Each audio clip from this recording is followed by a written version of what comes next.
Perang Salib Ketiga adalah salah satu bab paling penting dalam sejarah panjang konflik antara dunia Kristen Eropa dan dunia Islam di Timur Tengah. Semuanya bermula dari jatuhnya Yerusalem pada tahun 1187 Masehi ke tangan kaum muslimin di bawah pimpinan Salahuddin Al-Ayyubi.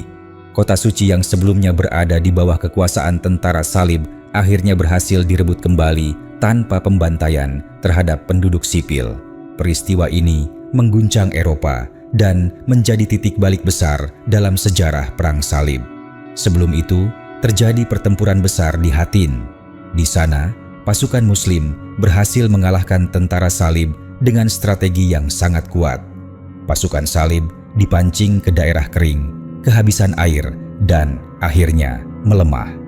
Dalam kondisi itu, pasukan Muslim melakukan pengepungan dan memenangkan pertempuran dengan telak. Kekalahan di Hattin inilah yang membuka jalan menuju jatuhnya Yerusalem. Kabar jatuhnya Yerusalem sampai ke Eropa dan menimbulkan guncangan besar. Paus di Vatikan kemudian menyerukan perang salib baru yang dikenal sebagai Perang Salib Ketiga. Seruan ini bukan hanya bersifat religius, tetapi juga politis karena melibatkan kekuatan besar kerajaan-kerajaan Eropa. Raja-raja besar seperti Richard the Lionheart dari Inggris, Philip II dari Prancis, dan Frederick Barbarossa dari Kekaisaran Romawi Suci ikut ambil bagian.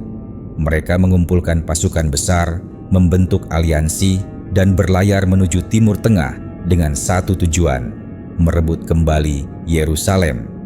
Dari sudut pandang sejarah Islam, Perang Salib Ketiga menunjukkan bagaimana dunia Islam pada masa itu berada dalam posisi kuat secara militer dan strategi, terutama di bawah kepemimpinan Salahuddin Al-Ayyubi yang dikenal adil, disiplin, dan memiliki etika perang yang tinggi.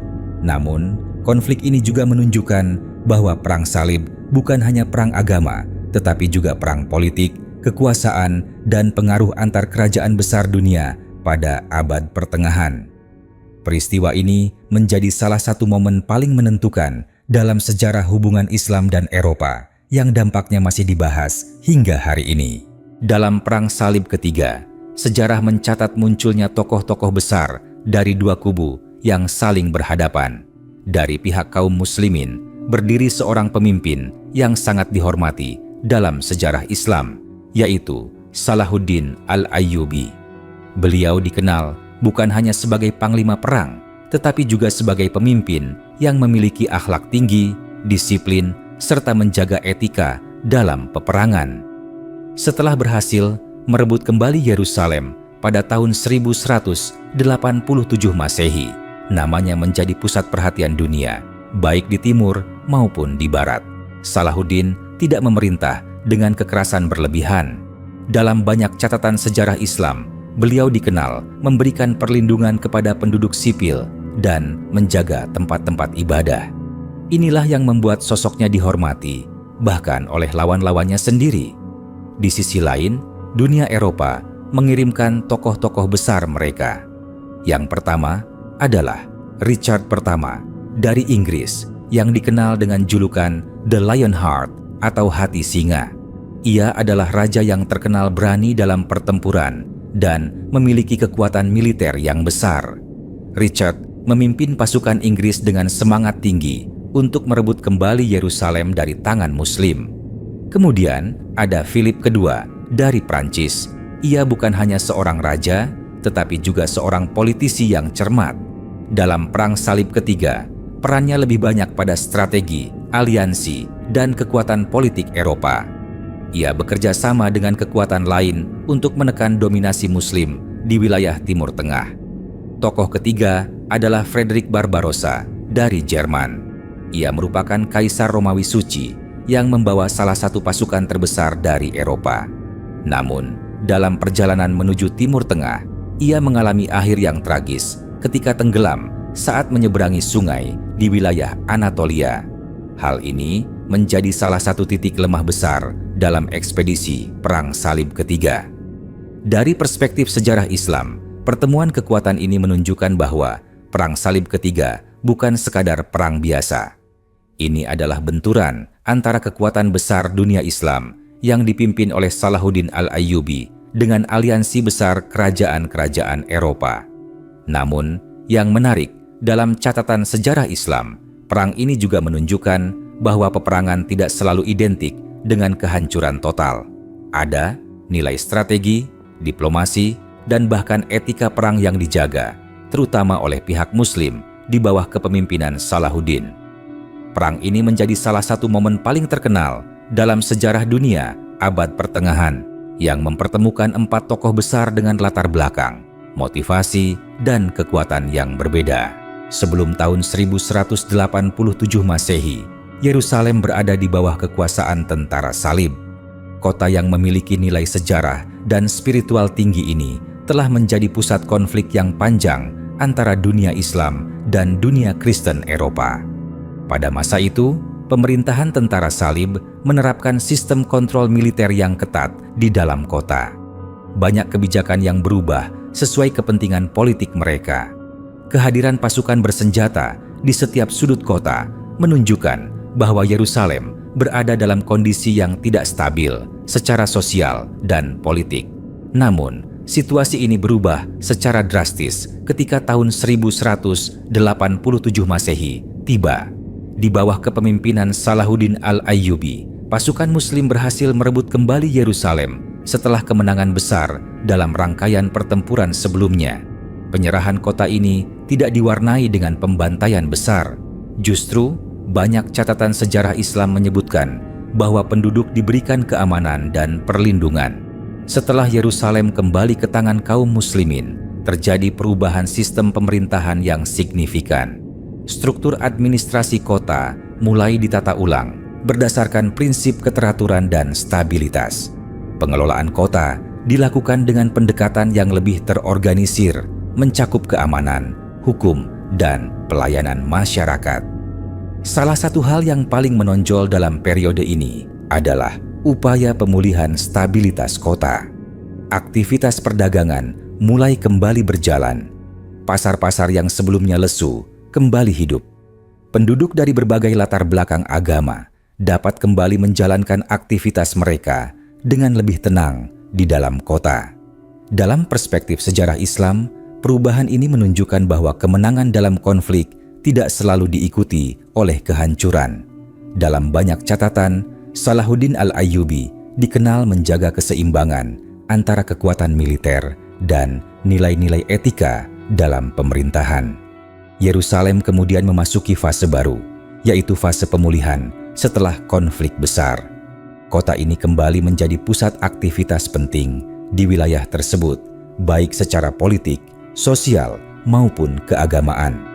Peristiwa ini menjadi salah satu contoh penting dalam sejarah Islam tentang bagaimana sebuah kota yang sebelumnya berada dalam ketegangan dan kontrol militer ketat dapat kembali stabil melalui sistem pemerintahan yang teratur dan pendekatan yang lebih damai setelah pergantian kekuasaan. Dalam sejarah Islam, Salahuddin Al-Ayyubi bukan hanya dikenal sebagai seorang panglima perang, tetapi juga sebagai seorang pemimpin yang menjadikan nilai-nilai Islam sebagai dasar dalam kepemimpinannya. Salah satu prinsip utama yang beliau pegang adalah keadilan atau adil. Dalam praktiknya, keadilan ini berarti tidak membeda-bedakan manusia berdasarkan status, agama, maupun latar belakang. Setiap keputusan yang diambil selalu mempertimbangkan hak-hak rakyat dan keseimbangan sosial. Dalam banyak catatan sejarah, beliau dikenal sebagai pemimpin yang mendengarkan langsung keluhan rakyatnya tanpa perantara yang berlebihan. Prinsip kedua adalah rahmat atau kasih sayang. Dalam konteks kepemimpinan Salahuddin, rahmat terlihat dari bagaimana beliau memperlakukan penduduk Yerusalem setelah kota itu kembali ke tangan kaum muslimin. Tidak ada tindakan balas dendam besar-besaran, tidak ada pembantaian, dan tidak ada penghancuran terhadap warga sipil. Justru yang terlihat adalah upaya menjaga keamanan dan ketenangan masyarakat. Prinsip ketiga adalah ketaatan pada syariat Islam. Kepemimpinan Salahuddin tidak lepas dari bimbingan para ulama dan nilai-nilai Al-Quran serta Sunnah. Dalam banyak peristiwa, beliau selalu mengutamakan musyawarah dengan para ulama dalam pengambilan keputusan penting. Hal ini menunjukkan bahwa kekuasaan tidak dijalankan semata-mata berdasarkan kekuatan militer, tetapi juga berdasarkan aturan agama. Prinsip keempat adalah menghindari balas dendam. Meskipun perang salib sebelumnya penuh dengan konflik dan pertumpahan darah, Salahuddin tidak menjadikan kemenangan sebagai sarana untuk membalas dendam. Sebaliknya, beliau memilih jalan pengendalian diri dan menjaga stabilitas wilayah yang baru dikuasai. Dalam perspektif sejarah Islam, keempat prinsip ini menunjukkan bahwa kepemimpinan dalam Islam tidak hanya berfokus pada kemenangan militer, tetapi juga pada bagaimana keadilan ditegakkan, rahmat diberikan, syariat dijaga, dan dendam dihindari. Inilah yang membuat nama Salahuddin Al-Ayyubi tidak hanya dikenang oleh umat Islam, tetapi juga dihormati oleh banyak sejarawan di dunia barat. Ia menjadi simbol bahwa kekuatan besar tidak harus disertai dengan kekejaman, tetapi bisa berjalan bersama dengan moral dan etika yang tinggi.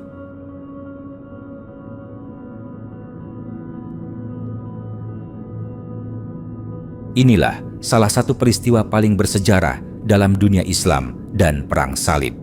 Penaklukan Yerusalem pada tahun 1187 Masehi. Semuanya bermula dari pertempuran Hattin. Di tengah panasnya padang pasir yang membakar, pasukan salib dipaksa bertahan tanpa air, tanpa harapan, dan tanpa jalan keluar. Sementara itu, pasukan Muslim di bawah komando Salahuddin Al-Ayyubi bergerak dengan strategi yang sangat terencana. Bukan sekadar kekuatan, tetapi kecerdasan dan kesabaran. Di Hattin, keseimbangan kekuatan berubah total. Pasukan salib yang sebelumnya kuat akhirnya terjebak dan mengalami kekalahan besar. Namun, yang mengejutkan dunia, setelah kemenangan itu, tidak terjadi pembantaian besar-besaran. Para tawanan diperlakukan dengan cara yang tidak mereka duga sebelumnya, dengan kontrol, bukan kebrutalan. Lalu tibalah saat yang paling menentukan. Yerusalem, kota suci itu berada dalam ketegangan. Penduduknya hidup dalam rasa cemas, menunggu apa yang akan terjadi setelah kekalahan pasukan mereka. Namun, yang datang bukanlah kehancuran tanpa batas. Salahuddin Al-Ayyubi memilih jalan yang berbeda. Melalui negosiasi dengan para pemimpin kota, ia memberikan pilihan yang jelas.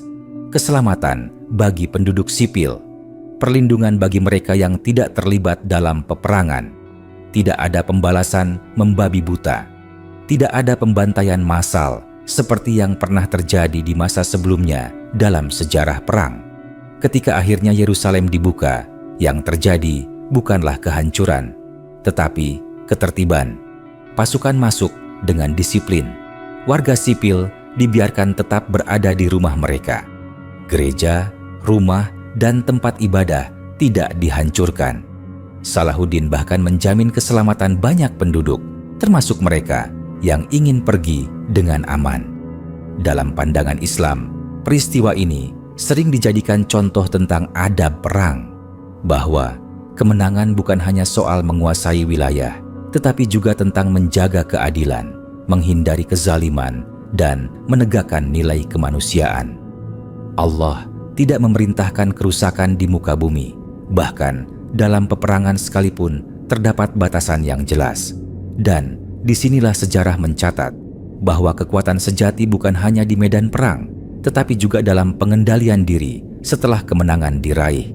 Yerusalem pun kembali berganti tangan, namun tidak dengan darah yang mengalir di jalanan, melainkan dengan sebuah peristiwa yang dikenang sebagai salah satu penaklukan paling manusiawi dalam sejarah perang abad pertengahan.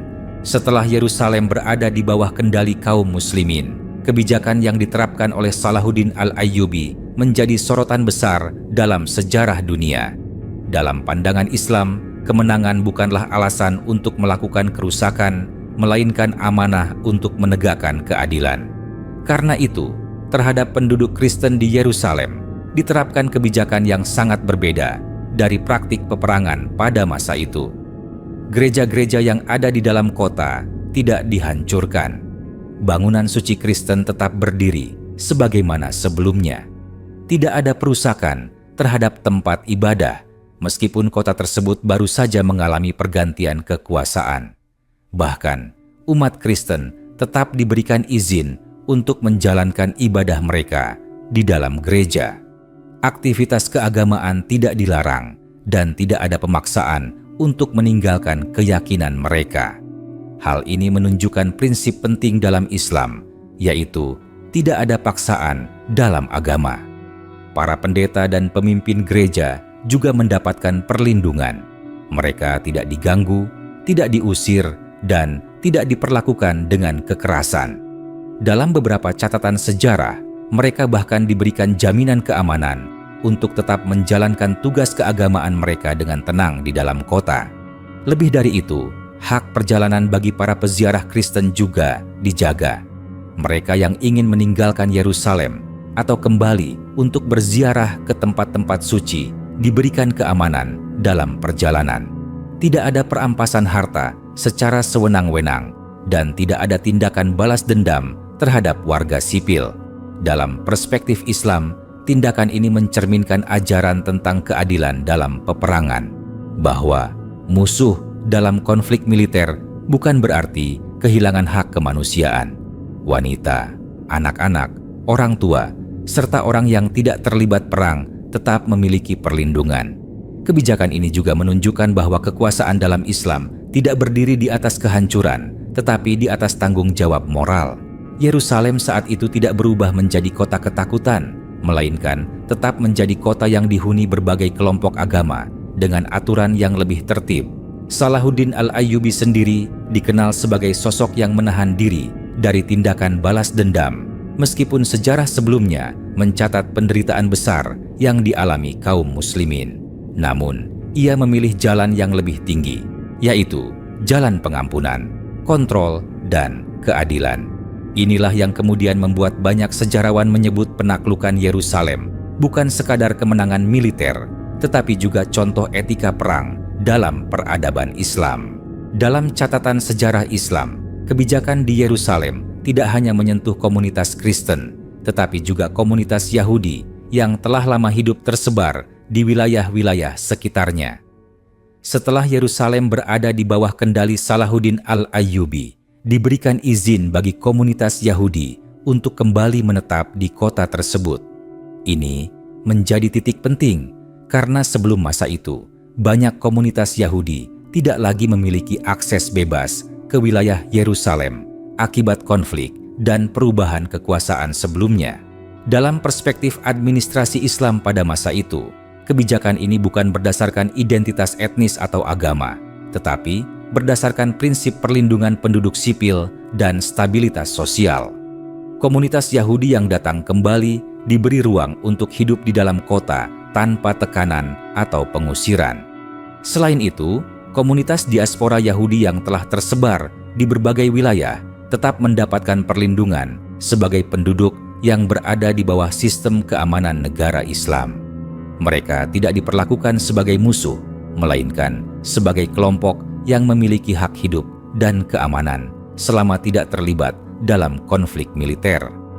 Kebebasan menjalankan agama juga dijaga. Dalam kerangka sejarah Islam, Yahudi termasuk Ahlul Kitab yang diakui keberadaannya.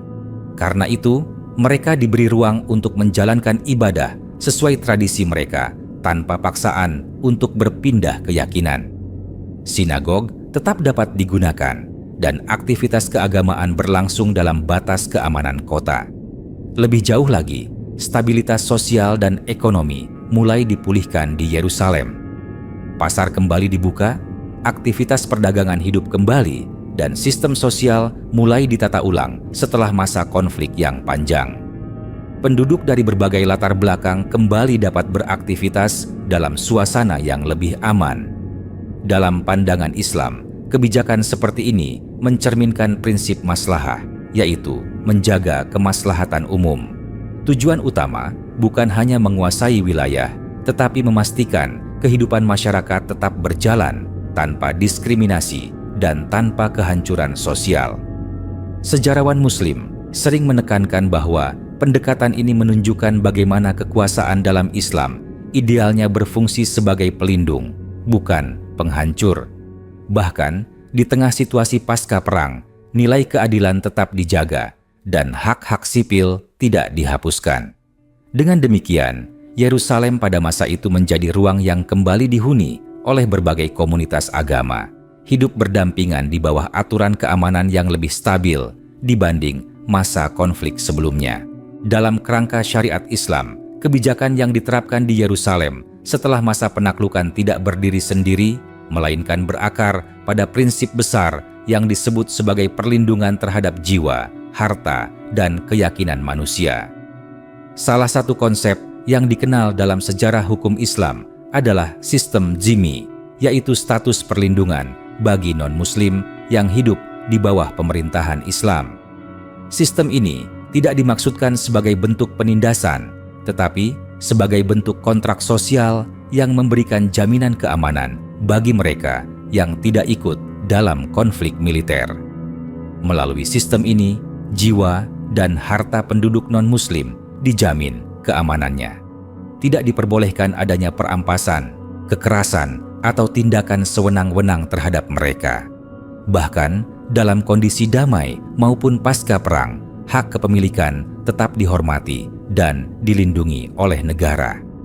Dalam aspek kebebasan beragama, syariat Islam menegaskan prinsip yang sangat jelas. Tidak ada paksaan dalam keyakinan. Setiap kelompok agama diberikan ruang untuk menjalankan ibadah sesuai dengan ajaran mereka masing-masing, selama tidak mengganggu ketertiban umum. Gereja, sinagog, dan tempat ibadah lainnya tetap memiliki fungsi sosial dan spiritual bagi komunitasnya. Lebih jauh lagi, keadilan hukum diterapkan tanpa memandang latar belakang agama.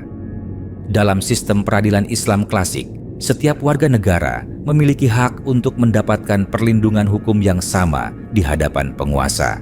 Tidak ada diskriminasi dalam proses hukum hanya karena perbedaan keyakinan. Prinsip ini menunjukkan bahwa dalam pandangan Islam, kekuasaan bukan alat untuk dominasi tanpa batas, tetapi amanah untuk menegakkan keadilan bagi seluruh manusia. Bahkan, dalam kondisi pasca peperangan sekalipun, hukum tetap menjadi pengendali agar tidak terjadi kezaliman. Dalam sejarah Yerusalem, prinsip-prinsip ini menjadi dasar mengapa kota tersebut tetap dihuni oleh berbagai komunitas agama dalam satu ruang sosial yang relatif stabil. Meskipun berasal dari latar belakang yang berbeda, mereka tetap hidup di bawah satu sistem perlindungan yang mengutamakan keamanan dan ketertiban.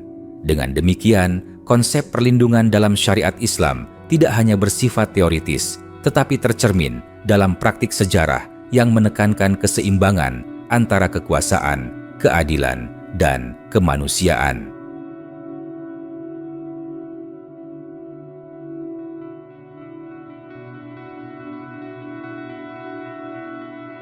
Ketika Yerusalem jatuh ke tangan kaum muslimin di bawah kepemimpinan Salahuddin Al-Ayyubi, dunia Kristen Eropa diguncang oleh gelombang kemarahan yang sangat besar. Bagi mereka, Yerusalem bukan sekadar kota, tetapi simbol suci yang selama berabad-abad menjadi pusat spiritualitas Kristen. Jatuhnya kota ini dianggap sebagai pukulan besar bagi kekuasaan mereka di timur. Kabar tersebut menyebar cepat ke seluruh Eropa. Dari kota-kota besar hingga desa terpencil, masyarakat Kristen diliputi rasa takut, sedih, dan marah. Gereja-gereja dipenuhi oleh doa dan tangisan, sementara para pendeta mulai menyuarakan seruan perang suci untuk merebut kembali kota suci tersebut. Di tengah kondisi itu, para pemimpin gereja memainkan peran besar dalam membangkitkan semangat perang. Melalui mimbar-mimbar gereja, mereka menyampaikan propaganda religius, menggambarkan bahwa perang melawan kaum muslimin adalah kewajiban suci demi keselamatan jiwa. Seruan ini kemudian dikenal sebagai awal mobilisasi Perang Salib Ketiga. Para raja besar Eropa seperti Richard dari Inggris, Philip dari Prancis, dan Frederick Barbarossa dari Kekaisaran Romawi Suci mulai mengumpulkan pasukan mereka masing-masing. Namun di balik semangat perang itu, tersimpan pula perpecahan dan rivalitas politik yang dalam. Mereka tidak benar-benar bersatu melainkan masing-masing membawa kepentingan dan ambisi pribadi. Hal ini menyebabkan koordinasi yang lemah di antara pasukan salib. Dari perspektif sejarah Islam, peristiwa ini menunjukkan bahwa jatuhnya Yerusalem bukan hanya soal perang, tetapi juga ujian besar bagi dunia Kristen saat itu dalam menyatukan kekuatan politik dan keagamaannya. Sementara itu, kaum muslimin di bawah kepemimpinan Salahuddin tetap memandang konflik ini sebagai bagian dari dinamika perjuangan mempertahankan wilayah yang telah lama menjadi pusat peradaban Islam. Sejarah mencatat, Perang Salib Ketiga bukan hanya benturan militer, tetapi juga pertarungan besar antara ideologi, kekuasaan, dan kepentingan dunia pada abad pertengahan. Dan dari sini, dunia kembali bergerak menuju babak baru yang penuh ketegangan dan perubahan besar dalam sejarah Timur dan Barat. Dalam perjalanan Perang Salib Ketiga, salah satu fase paling penting adalah benturan antara pasukan kaum muslimin di bawah kepemimpinan Salahuddin Al-Ayyubi dengan pasukan besar dari Eropa yang dipimpin oleh Richard the Lionheart dari Inggris. Namun, menariknya, konflik ini tidak sepenuhnya didominasi oleh kekacauan dan pembantaian besar, melainkan banyak menunjukkan sisi strategi, disiplin militer, dan bahkan penghormatan antar pemimpin besar di medan perang. Salah satu peristiwa penting adalah pertempuran Arsuf. Dalam pertempuran ini, pasukan salib bergerak maju di sepanjang jalur pesisir dengan formasi ketat, sementara pasukan muslim melakukan taktik serangan cepat, memanfaatkan kecepatan kavaleri dan kondisi medan. Dari perspektif sejarah Islam, ini menunjukkan kecerdasan militer kaum muslimin dalam menghadapi pasukan Eropa yang kuat secara jumlah dan perlengkapan berat. Meskipun pertempuran terjadi dengan intensitas tinggi, tidak terjadi pembantaian besar yang membabi buta. Kedua pihak lebih banyak terlibat dalam strategi militer yang terukur, bukan kehancuran total terhadap penduduk sipil. Setelah pertempuran Arsuf, situasi tidak langsung berlanjut pada kehancuran, tetapi justru mengarah pada fase negosiasi yang panjang. Kedua belah pihak mulai menyadari bahwa kemenangan mutlak secara militer sangat sulit dicapai. Dalam beberapa kesempatan, utusan dari kedua pihak saling bertukar pesan damai. Tenda-tenda perundingan didirikan di tengah wilayah netral, di mana peta Yerusalem dibahas dengan penuh kehati-hatian. Yang menarik dalam catatan sejarah Islam, meskipun mereka adalah musuh di medan perang, Salahuddin dan Richard the Lionheart dikenal sebagai dua pemimpin yang saling menghormati dalam kapasitas mereka sebagai panglima perang. Tidak ada catatan pembantaian besar terhadap pasukan yang kalah dalam fase ini, sesuatu yang menunjukkan adanya nilai-nilai etika perang yang cukup terjaga pada masa tersebut.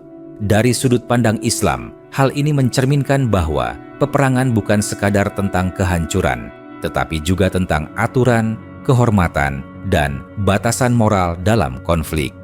Salahuddin dikenal sebagai sosok yang menjaga etika perang, sementara lawannya pun diakui memiliki keberanian dan disiplin militer yang tinggi.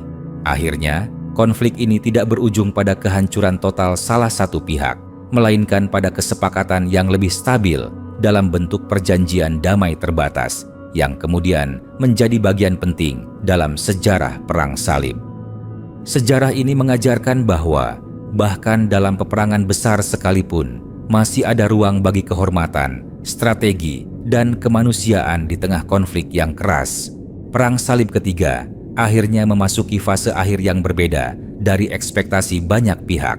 Setelah bertahun-tahun konflik, pertempuran, dan ketegangan antara kaum muslimin di bawah Salahuddin Al-Ayyubi dan pasukan Kristen Eropa yang dipimpin oleh Richard the Lionheart, tidak ada pihak yang benar-benar mencapai kemenangan mutlak. Kedua belah pihak sama-sama mengalami kelelahan militer dan kesulitan logistik. Pasukan yang besar, medan yang berat, serta jarak yang jauh dari pusat kekuatan masing-masing membuat perang ini tidak dapat dilanjutkan ke arah penghancuran total. Dalam kondisi tersebut, akhirnya dicapai sebuah kesepakatan damai yang dikenal dalam sejarah sebagai Perjanjian tahun 1192 Masehi.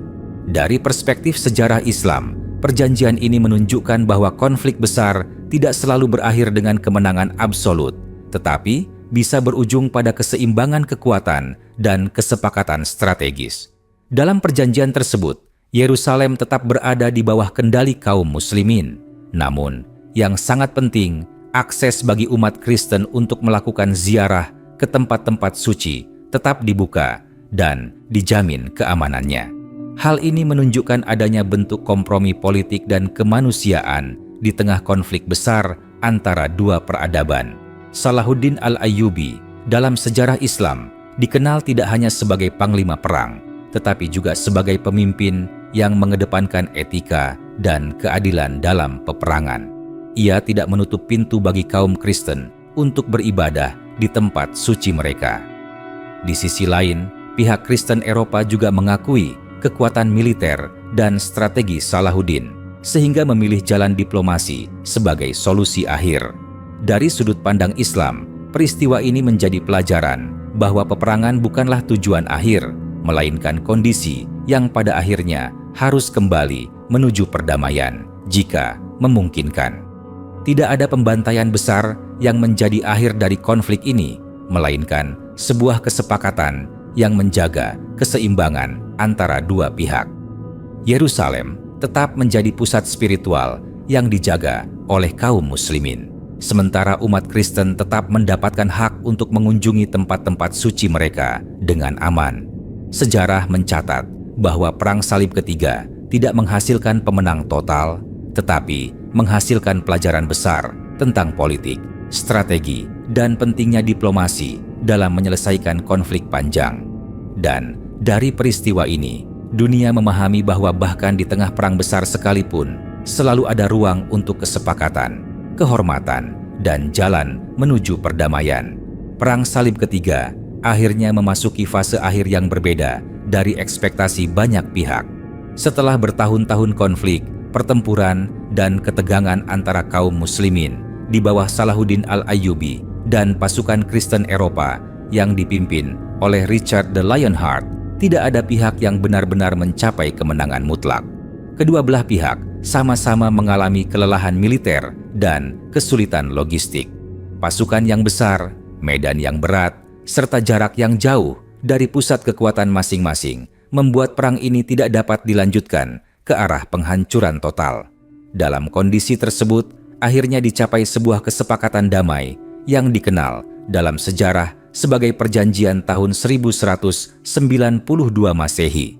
Dari perspektif sejarah Islam, perjanjian ini menunjukkan bahwa konflik besar tidak selalu berakhir dengan kemenangan absolut, tetapi bisa berujung pada keseimbangan kekuatan dan kesepakatan strategis. Dalam perjanjian tersebut, Yerusalem tetap berada di bawah kendali kaum muslimin. Namun, yang sangat penting, akses bagi umat Kristen untuk melakukan ziarah ke tempat-tempat suci tetap dibuka dan dijamin keamanannya. Hal ini menunjukkan adanya bentuk kompromi politik dan kemanusiaan di tengah konflik besar antara dua peradaban. Salahuddin Al-Ayyubi dalam sejarah Islam dikenal tidak hanya sebagai panglima perang, tetapi juga sebagai pemimpin yang mengedepankan etika dan keadilan dalam peperangan. Ia tidak menutup pintu bagi kaum Kristen untuk beribadah di tempat suci mereka. Di sisi lain, pihak Kristen Eropa juga mengakui kekuatan militer dan strategi Salahuddin, sehingga memilih jalan diplomasi sebagai solusi akhir.